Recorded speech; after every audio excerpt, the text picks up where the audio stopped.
Amici bellini, i rumori di Napoli, sono i rumori perché siamo a casa e andiamo senza indugio a riprendere le fila del discorso perché abbiamo saputo almeno dell'infortunio di Lindstrom e quindi, eccola qua, la mamma, vogliamo dire ciao alla mamma? No, no, No, no, no, no, per carità si aggiustano, guarda, ma sono sei sospettinatissima. bellissima. Ciao. Ciao, un abbraccio Buongiorno. alla mamma. Allora, riprendiamo le fila, vi iscrivete al canale, lasciate i like per la mamma, perché con la mamma arrivano molti like. Grazie. Grazie, tutti i like che arrivano sono per la mamma. Allora, abbiamo saputo che De Laurentiis si è operato al menisco, una cosa che non potevamo immaginare che ci fosse bisogno di questa cosa qua. Intervento perfettamente riuscito. Facciamo gli auguri di pronta guarigione al presidente, senza alcun tipo di sarcasmo né battutine, perché leggevo su Twitter un posto violento. Twitter non mi convince. Quando gioca e può giocare al posto di Lindstrom e in che ruolo gioca? Alcune cose onestamente non fanno manco ridere. E quindi qualcuno però dice: ma perché utilizzi il Twitter della società per dire queste cose? Due persone non ha importanza, onestamente non ha importanza. Non sono queste le comunicazioni che fanno male poi non fanno bene, ma non cambia niente. Quello che abbiamo saputo invece è la situazione di Lindstrom. Eravamo rimasti appesi per quanto riguarda il suo infortunio e domani ci sarà la conferenza di Mazzarri che non vedo l'ora di ascoltare. Sono molto eccitato, vi devo dire la verità, perché quali domande arriveranno, che tipo di comunicazione avrà Mazzarri. Io penso che questo sarà il momento più importante, perché molte delle cose che ha detto Garcia nel poco tempo che ha avuto sono state utilizzate contro di lui, non è stato scaltro abbastanza, forse non è stato neanche ben consigliato, perché se dici delle cose poi dopo se le portano dietro i biscottini, è meglio arrivare al quarto, non dice è meglio arrivare, però parlava sempre del quarto posto, pareggiare è meglio che perdere, insomma tutta una serie di cose che poi hanno costruito quello che era il suo personaggio e quindi anche attaccabile, facilmente attaccabile. Quindi Mazzarri dovrà stare molto attento. E qua voi, secondo me, nei commenti sotto, vi dovreste poter divertire nel fare la domanda. Vi scrivete una domanda, ne scegliete una. Per esempio, la domanda che arriverà a Mazzarri: quanto è contento di essere tornato a casa? Oppure quanto tempo ha per poi vedere, quanto tempo servirà per vedere il Napoli di Mazzarri, il 4 e 3? Arriveranno qualsiasi. Divertitevi sotto a fare una domanda qualsiasi al mister. Io le leggerò tutte, ovviamente sono da cellulare, non ho potenti mezzi, però leggerò tutto e quando sarà il momento domani di fare il commento della conferenza ci divertiremo a capire chi ha indovinato la prima domanda, la seconda domanda. È una cosa tra di noi perché poi con le domande oramai siamo diventati bravi e sappiamo quello che succederà. Per quanto riguarda Lindstrom abbiamo saputo che c'è una lesione di basso grado, ma c'è una lesione, quindi io non faccio ipotesi né catastrofiche né troppo ottimistiche, secondo me si parla di almeno un paio di settimane e poi col recupero, insomma una ventina di giorni, qualcuno ipotizza che potrebbe tornare a disposizione per la partita con il Braga. Questo che cosa significa? Che Mazzarri punterà su Lindstrom? Beh, sappiamo che è una frase detta così quando lui, il mister, non l'ha nemmeno conosciuto. Ricordiamo all'epoca che dicevi io Vargas non lo conosco e col senno di poi forse aveva anche ragione a non approfondire l'argomento perché Vargas non un pezzo. Però dice no, punterà su Lindstrom. Era una cosa illogica, prima di tutto perché non l'aveva mai conosciuto e secondo perché Politano sta in grande forma. E quindi se noi manteniamo l'assetto del 4-3-3 era difficile ipotizzare che arriva Mazzarri e Politano si siede in panchina e gioca direttamente Lindstrom arrivando entrambi dalla nazionale. Però questa è una cosa di cui non ci dobbiamo porre il problema nel breve periodo perché Lindstrom è infortunato e perché una serie di giocatori sono tornati poi dalle nazionali. Quindi l'ipotesi che giochi uno al posto di un altro perché magari veniva dalla nazionale, Politano in nazionale, Raspadori in nazionale, se vogliamo pensare a Raspadori in campo sulla fascia, Elmas in nazionale, si possono fare ipotesi fantasiose di Zanoli magari sulla fascia, quindi fai un falso, un 4-3-3 falso. Questo sarà divertente vederlo poi nello specifico. Il 4-3 sarà puro oppure meno puro, tu sfrutti un terzino che resta un po' più bloccato, un altro che sale e quindi tutto shifta. È facile immaginare che un terzino più bloccato a 3 si muovono quando Di Lorenzo sale e sei comunque coperto. Sarà interessante vedere come vorrà sviluppare il modulo Mazzarri, ma io dico, al di là del fatto che questa già è la prima, tra virgolette, la prima scusa, qualcuno scriveva De Laurentiis darà la colpa, cioè Mazzarri darà la colpa all'infortunio di De Laurentiis che ancora non siamo pronti.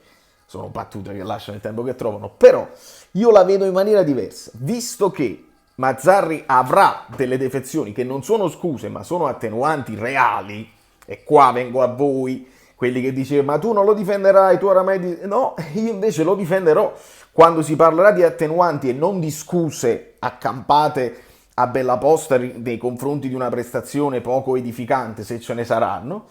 Io vi dico che invece le terrò presente queste attenuanti e sarà importante tenerle presente. Però io non penso che sia malissimo, perché visto che l'inizio, che è tosto, con avversari tosti, Mazzarri effettivamente, non è una scusa, effettivamente ha avuto poco tempo di lavorare e probabilmente dovrà andare a fare gli straordinari. Oliveira sì, è tornato, ma è tornato adesso, cioè il report dell'allenamento ci porta che quelli che sono tornati oggi o ieri dalle nazionali hanno fatto lavoro a parto, di scarico, insomma deve andare così. Quindi ci saranno delle scelte un po' obbligate da fare, non grandi scelte, cioè non ci si porrà il problema ha scelto Gollini o Meret è infortunato. Non ci sarà il problema sceglierà Mario Rui o Oliveira, Mario Rui è infortunatissimo.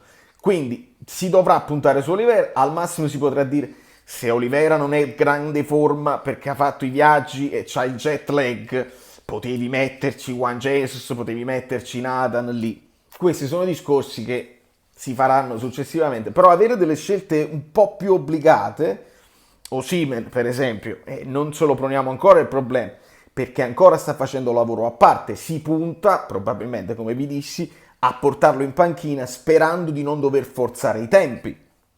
E quindi la formazione mi sembra già bella delineata, con Gollini in porta, con Di Lorenzo che deve farli gli straordinari, non c'è dubbio su questo, Rachmani, immagino Nathan, perché Nathan è rimasto a lavorare, quindi più Nathan che Ostigar, Oliveira che fa gli straordinari. A centrocampo abbiamo il dubbio Zielinski se riesce a recuperare, probabilmente Zielinski potrebbe recuperare, visto che non si trattava di un infortunio muscolare, ma più roba di bronchite, fondamentalmente, tonsillite e cose del genere. Quindi potrebbe recuperare Zielinski, Lobotka e Anghissà. Anghissà è uno degli ultimi poi che è tornato perché ha avuto la partita quando è stato ieri o l'altro ieri. E poi in attacco immagino Politano che ha fatto una sgambata con l'Italia, subito sostituito da Spalletti. Io immagino Simeone invece di Raspadori, perché ci ha lavorato, ma poi magari ha tutta una sua idea col falso 9 che viene dentro, lo scopriremo. E Kvara non in discussione perché viene anche da grande fiducia, perché la nazionale si è comportato molto bene e ha fatto il possibile. E ha fatto il possibile anche in zone un pochino più centrali, ma lì non è che si chiede adesso di cambiare il ruolo a Kvara. Ricordiamo che in quel ruolo, cioè da esterno sinistro del 4-3-3 o anche esterno sinistro un po' più puro nel 4-2-3-1, Kvara è il miglior giocatore del campionato, quindi non è che lo dobbiamo spostare, però essere duttili, avere l'idea che magari i due esterni possono stare talvolta anche un pochino più interni vicino alla punta, perché bisogna riempire l'area e dobbiamo chiedere a Mazzarri come, questa è la domanda che gli devono fare domani, come la vuoi riempire l'area per non lasciare solitario la punta? Che è successo? No, guarda, niente. No, come la vuoi riempire mandando una mezzala dentro? Anghissà non ha queste caratteristiche, ci può andare Zielinski, ma Zielinski preferisce arrivarci col pallone, con gli scambi per arrivare in porta. Ci vuoi buttare gli esterni un po' più dentro a saltare? Kvara può saltare, Politano molto meno. Ci arriva Di Lorenzo, molto spesso uno che ci arriva, e lo sappiamo, è Oliveira. Quindi ci sarà da studiare, sarà bello vedere, e io per esempio questa partita la dovrò mio malgrado non vedere nello studietto mio, ma la vedrò in un locale al Vomero, e se qualcuno vuole mi scrivesse in privato e io vi faccio anche sapere, magari ci pigliamo un caffettino insieme, pre-partita, post-partita, anche perché è di pomeriggio, quindi questa è una scusa. Questa è una scusa che non voglio dire, ma abbiamo giocato alle 18. Queste non le diciamo più, Mazzarri. È il Mazzarri 2.0, quindi non ci creiamo questo tipo di alibi, bensì cerchiamo di rientrare nella testa dei giocatori perché che c'è stato lo striscione, se ne è parlato, non se ne è parlato, non lo so, ho fatto un po' di giorni di viaggio, però lo striscione dove dice ha pagato l'allenatore ma adesso non lasciamo i giocatori al di fuori di ogni situazione, i giocatori diano quello che devono dare, che hanno dimostrato di saper dare l'anno scorso e si prendessero anche la loro responsabilità e onestamente io sono anche d'accordo. Non diamo tutte le colpe a Garcia. Si fa notare che i tifosi poi non danno, questa è una cosa un po' particolare perché non c'è cenno alla società, si parla solo dell'allenatore e si parla dei giocatori, non si va, di solito si va contro ADL a muro e invece evidentemente il presidente con i tifosi è riuscito a rilegare in qualche modo qualche rapporto, si va a prendere qualche caffè strategico e quindi i tifosi, come vedete, se l'è preso l'allenatore, adesso giocatori. È interessante anche questo. Io spero che il nuovo entusiasmo che c'è in città intorno al nuovo allenatore possa essere una spinta positiva, però guardiamo poi sul campo come si comportano e cerchiamo di fare analisi serie. Io solo questo chiedo agli addetti ai lavori. Serietà nell'analisi, lo so che avete difficoltà con i numeri, lo so che alcuni numeri sono imprecisi in rete, alcuni numeri non li cercate proprio e ve ne andate per un'idea, dice ma quelli cambi non li fa. Io vi ho portato, grazie a Guido, l'orario medio dei cambi di Garcia e di Spalletti in confronto e bene o male erano lo stesso, cioè Garcia faceva un pochino prima il primo cambio, quindi quando vi dico che Garcia fa lontano i cambi, non è vero, è proprio falso. Senza andare poi nel discorso dei chilometri percorsi o della velocità della palla, sono tanti i dati che si possono prendere e sono tutti confutabili, che poi non basta dire la squadra correva lo stesso numero di chilometri sia quest'anno con Garcia sia l'anno scorso, però l'anno scorso il correre meglio, il correre non appresso agli avversari, il correre con la palla, si deve andare nello specifico in questi numeri, altrimenti è una narrazione, non dico banale, ma può essere dannosa, semplicemente a supporto delle proprie idee e non mi sembra il caso. Dobbiamo fare un'analisi seria, se Mazzarri cambia l'atteggiamento della squadra. Attenzione, io dico l'atteggiamento nella continuità della partita, perché noi in queste 12 partite iniziali, comprese poi quelle di Champions, abbiamo visto a tratti delle buone cose, ma che non venivano continuate per tutto l'intero della partita e questo secondo me è quello che ci deve dare Mazzarri di più. Entrare nella testa dei giocatori che la partita, se abbiamo un piano gara, seguiamolo, a seconda del risultato che si sviluppa, per tutti i 95 minuti e rotti, altrimenti continueremo a parlare di un Napoli che, come anche sa, attacca e stacca, dimostra, perché ha il talento, di poter fare grandi cose e altre volte invece dimostra un po' di giochicchiare, di vivacchiare, di essere un pochino lezioso e magari tu potevi far gol e invece no, faccio un passaggio in più, arrivo in porta col pallone e questo non mi sembra il caso. Domani conferenza stampa, sarà eccitantissimo perché saranno un sacco di spunti, sotto nei commenti la vostra domanda per Mazzarri, lasciate il like finale che vi siete dimenticati, vi iscrivete al canale perché io sto a Napoli e vediamo un pochino, non c'ho molto tempo, però quelle piccole cose le vorrei fare insieme a voi.